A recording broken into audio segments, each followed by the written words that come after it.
Et ayons l'esprit de l'écoute. Ayons la patience pour les écouter.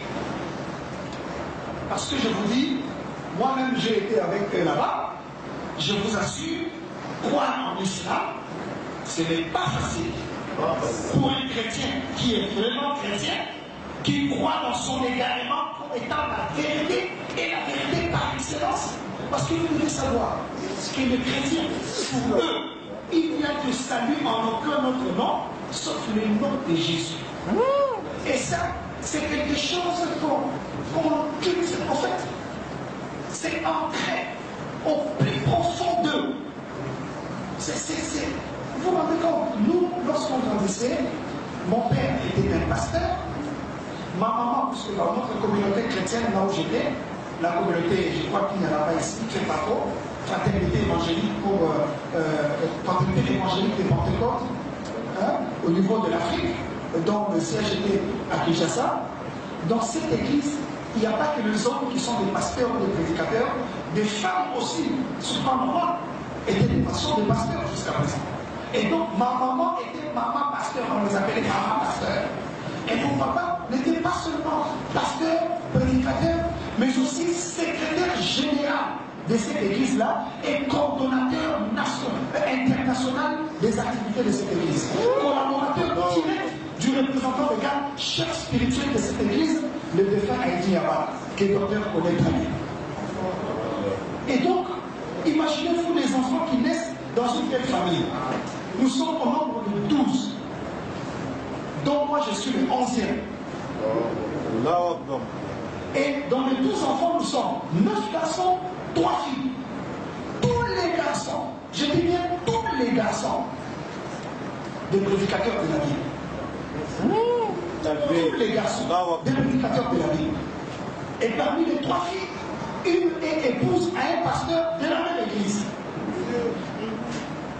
Et quand nous grandissions, quand on était très jeunes, nos parents nous apprenaient que vous voyez tous les fous qui marchent dans les rues de Kinshasa, partout, dans toutes les villes du monde. Quand vous voyez les fous, sachez automatiquement que c'est des personnes qui ont regardé à l'intérieur des mosquées. C'est des personnes qui ont eu pour amis des musulmans.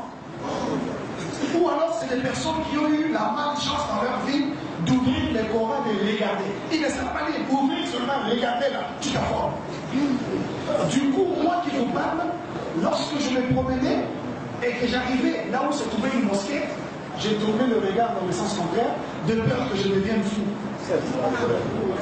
Hein?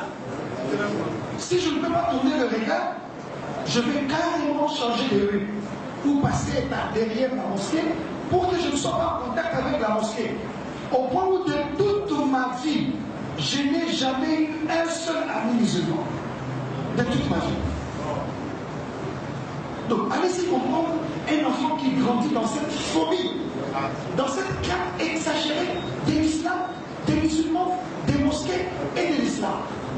Et à une telle personne, vous venez tout simplement lui dire carrément, bon mon frère, tu dois laisser ta croyance là, c'est vraiment de l'égarement, tu es égaré, il faut redevenir musulman parce que les saluts sont dans l'islam.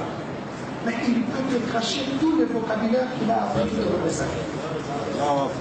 Mais il faut avoir une diplomatie, il faut avoir la sagesse de s'approcher de telles personnes et de leur intéresser.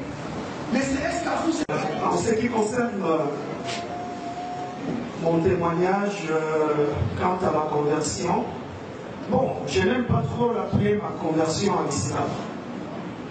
Je ne me suis pas converti en islam. Parce que nous, le messager d'Allah Muhammad sallallahu alayhi wa sallam, nous a enseigné que tout homme, tout être humain naît musulman.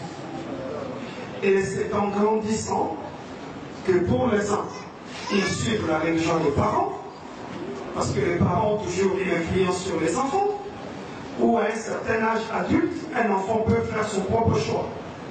Se démarquer de la religion des parents et choisir sa propre religion.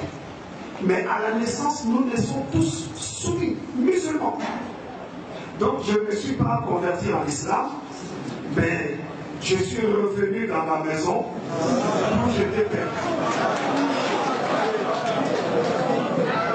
D'où j'étais sorti, bien sûr, pour aller à la perdition. Mais comme le messager d'Allah, Muhammad sallallahu alayhi wa sallam, dans son discours d'usage, a fait avant chaque prise de parole, il avait toujours l'habitude de dire Man yahdillah fala mudilla lahu wa man yudlil fala hadiya lahu. Celui qu'Allah guide, personne, nul ne pourra l'égarer, et celui qui l'égare aussi, personne ne pourra l'égarer. Nous pouvons écouter le rappel, nous pouvons accepter d'embrasser l'islam ou ne pas accepter d'embrasser l'islam, mais par-dessus tout, c'est Allah subhanahu wa ta'ala seul qui guide une personne vers le droit chemin. C'est vrai que vous devez d'abord savoir, certes, que j'étais un pasteur, pas seulement un pasteur, mais j'étais représentant légal d'une communauté chrétienne, le centre missionnaire Retour à l'Éden, et non seulement que j'étais représentant légal de mon église, fondateur de l'église, entre guillemets, mais j'étais également conseiller juridique des églises de réveil du Congo, sur le plan national. Donc, ce n'était pas facile pour quelqu'un comme moi. Vous savez vous-même que la vie d'un pasteur, il y a derrière ce que nous appelons en lingala le mambonza, c'est-à-dire il y a les offrandes, il y a les dîmes, vous voyez tout ce qu'il y a autour, un peu de l'essence, toujours bien tiré à 4 épingles, le costume cravate, un bon parfum, de bons voyages à tout moment, des frais de mission en poche, tout ce qu'il y a autour d'une maison, une aisance. Et donc c'était très difficile pour une telle personne, humainement parlant, de sortir de là, d'accepter de vivre une vie modeste, sans rien, marcher à être considéré comme paupérisé dans la société, chosifié, c'est pas facile, sauf si c'est Dieu seul qui les guide. Et donc, votre frère Abdul-Malik est justement sorti de cette vie-là, sorti de cette réalité-là, pour devenir aujourd'hui ce qu'il est devenu. Je ne saurais vraiment pas vous dire comment, mais je dirais que c'est vraiment la miséricorde de Dieu. Sans cette miséricorde, je serais encore ensemble avec les ex-collègues qui sont encore là-dedans, mais alhamdoulilah, ils commencent déjà à sortir de ce gouffre pour venir embrasser l'islam au fur et à mesure. Le jour où nous aurons peut-être l'occasion, je vous dirai en détail, et j'ai laissé des DVD Inch'Allah, je pourrais vous laisser une copie que les frères vont multiplier et mettre à la disposition des musulmans, un DVD où il est question de savoir comment j'ai embrassé l'islam.